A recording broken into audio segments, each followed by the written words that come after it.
c'était stressant parce que je me rappelle quand je me suis fait opérer au corps à 17 ans, c'est comme la veille, je me rends là parce qu'il fallait qu'ils me préparent mon opération pour le lendemain. Il fallait que je sois là le 5 avril.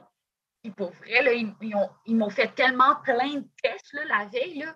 C'était de même, là, ma chair, comme dans mon lit, là, j'étais en train de tomber des clous. Là.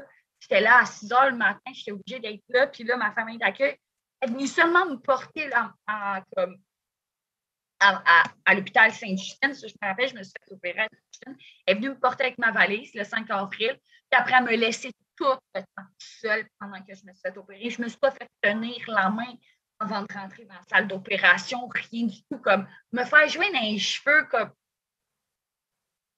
Il manquait ça, puis ça vient me chercher pour vrai quand je vous en parle parce que j'aurais voulu que quelqu'un soit là pour me dire que ça va aller, que je vais sortir de là forte. Hey, je m'excuse, les filles, pour vrai, là. C'est correct. Ben, il n'y avait pas d'infirmier, il n'y avait pas personne qui a vu qu'il y avait de la détresse chez toi puis qui t'ont accompagné. Les infirmiers, les travailleurs sociaux, personne.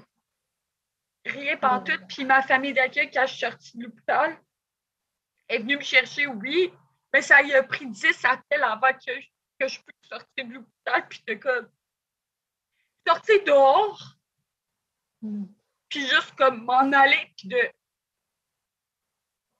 sortir. Mais ça, il y a vraiment un manque de sensibilité, autant par rapport aux travailleurs sociaux que par rapport aux familles d'accueil. On dirait que, parce que tu n'es pas la seule personne là, que j'ai connue qui est dans la DPJ, qui a des problèmes de santé particuliers, puis que vraiment, il y a l'histoire d'une fille là, qui est décédée dans une chambre de centre d'accueil parce que justement, elle avait des symptômes graves, puis elle appelait de l'aide, puis le personnel était comment elle attire l'attention, etc. Oui, c'était dans mon centre jeunesse, ça, à Lévis, OK. je pense. Okay. Elle en est décédée aussi de ça, justement, parce qu'ils ne l'ont pas cru, puis ils l'ont pas. Ils disaient qu'elle exagérait, puis tout.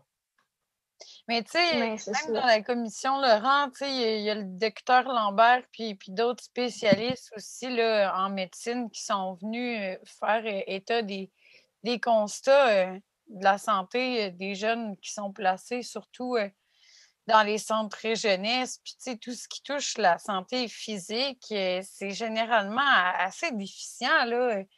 On parle juste d'aller voir pour nos yeux, d'aller chez le dentiste. C'est souvent des soins qui sont négligés, sinon c'est des soins qui sont offerts à l'interne, mais qui n'ont pas suffisamment de capacité pour traiter tout le monde non plus. Fait que c'est vraiment des enjeux qui sont importants puis qui ne sont pas assez documentés aussi hein, au niveau scientifique. Là.